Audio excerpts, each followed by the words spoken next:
Estamos de vuelta con más Acción Positiva con el licenciado Luis Arturo Archila, presidente de la Corte Suprema de Justicia y el organismo judicial.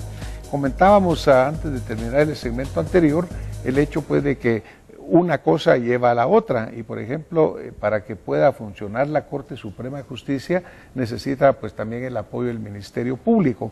Vimos en las declaraciones iniciales de la doctora Claudia Paz y Paz que ella hacía un requerimiento de 200 millones adicionales. Suma y suma la cantidad pues necesaria para que nuestro sistema de justicia mejore. Tal vez cuando preguntaba al licenciado Archila en el sentido de que la Corte Suprema elabora su presupuesto, de los gastos que ustedes, de los gastos que hace, ¿cuánto se va en funcionamiento y cuánto se va en pues, nuevos tribunales, etcétera?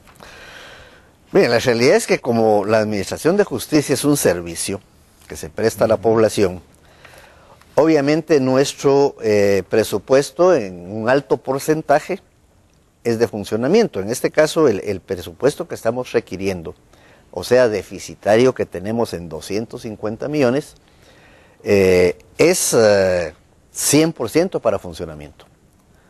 Como decía al principio, las obras, que no son obras nuevas, sino que es necesario ampliar tribunales, poner más tribunales, arrendar más locales para ello, o lo ideal sería comprar edificios o construir. Tenemos 0% conforme a ese presupuesto que se nos está dando ahora deficitariamente. Claro, y eso ha venido incrementando el déficit porque pues en alguna parte hemos leído de que del año 2000 ha venido recortando y recortando las asignaciones al presupuesto del organismo judicial. Sí, es que aquí es un tema interesante. Es decir, desde el 2008, la diferencia de menos que recibió el organismo judicial fue de 15.1 millón. En el 2009 ya fue de 108.9 millones. Y en el año 2010 fue de 170.1 millones. Lo cual, suma cantidad de 294 millones que el organismo judicial puso de sus reservas para no dejar de funcionar.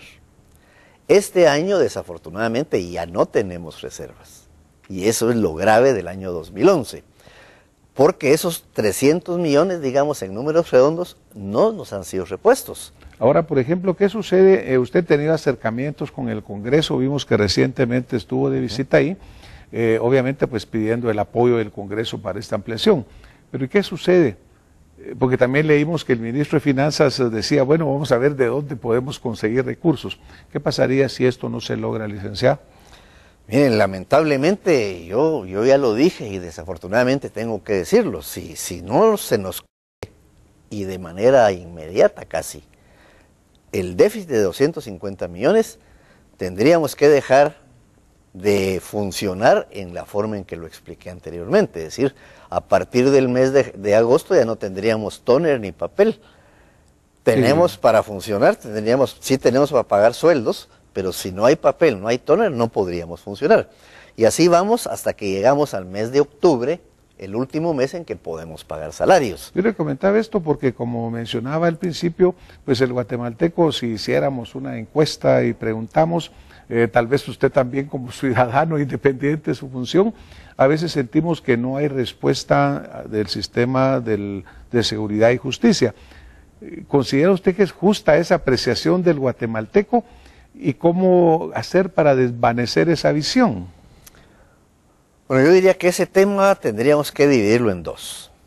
Lo que el ciudadano comúnmente mira es la inseguridad que hay en la calle. La falta de atención pública para combatir esa delincuencia. Esto obviamente en esa fase primaria compete más que al organismo judicial, compete al Ministerio, a la Policía Nacional Civil, al propio Ministerio de Gobernación, dijéramos. Cuando se logra el encauzamiento o el procesamiento de alguno de esos delincuentes es cuando ya llega a tribunales. Aquí es cuando ya participe el organismo judicial en el combate a la delincuencia, en el combate a la impunidad. Nuestra parte está y estamos haciendo esfuerzos en ese sentido de buscar una absoluta independencia del organismo judicial a efecto de que los jueces juzguen conforme a su conciencia nada más, sin que tengan interferencias de nadie. Ni nosotros mismos podemos interferir en la decisión final que cada juez exprese en una resolución. Estamos tratando, ya lanzamos una campaña de parte de Corte Suprema de Justicia de cero tolerancia a la impunidad, al tráfico de influencias y a la corrupción. Es claro el ideal que tenemos para que el organismo judicial haga su papel verdaderamente que debe hacer en el combate a la delincuencia. Claro, y tal vez vuelvo a tocar el tema cuando hablábamos sobre la independencia que debe tener el organismo judicial con su presupuesto, exactamente para evitar presiones. Pero el guatemalteco muchas veces lo que lee en la prensa o mira en los medios es que dice juez libera a X persona. Y obviamente entonces el rayo cae sobre ese juez que dice está actuando mal. Y pudiera ser que lo que no tenga es la suficiente prueba o que no tenga la suficiente documentación por pues el Ministerio Público no la dio, la policía, etcétera.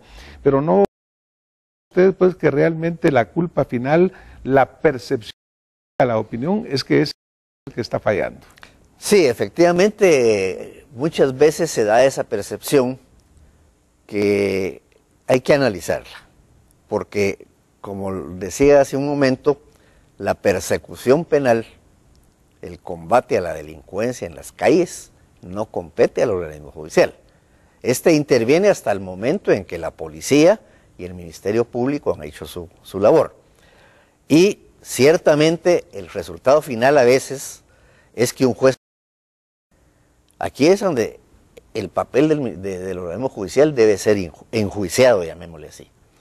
La mayoría de veces, cuando uno lee el fallo y analiza qué pruebas se le aportaron, se encuentra con que la prueba ha sido deficiente. Acaba de salir en la prensa el caso del exdirector de la policía, en que obviamente el resultado final dice el juez absolvió.